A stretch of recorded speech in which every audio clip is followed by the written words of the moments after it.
How to make MSC files. Press Windows and R, type MMC, and press Enter. Now say yes to the user account control.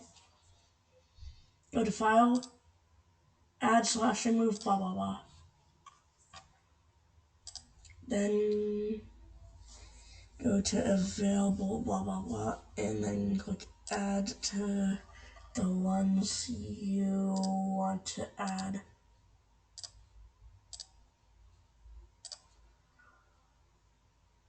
Like,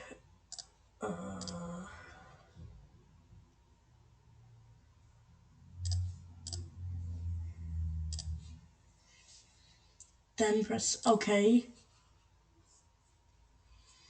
You'll see those things. Now go to File, Save As.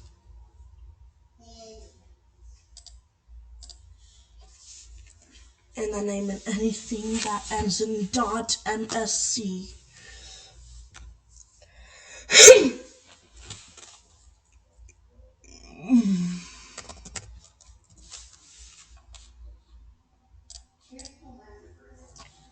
Now you can open this.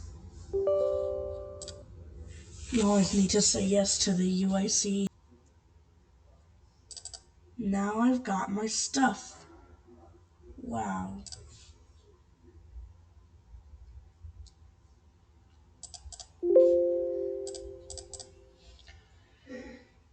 Now, hope you enjoyed watching this. Until next time, bye.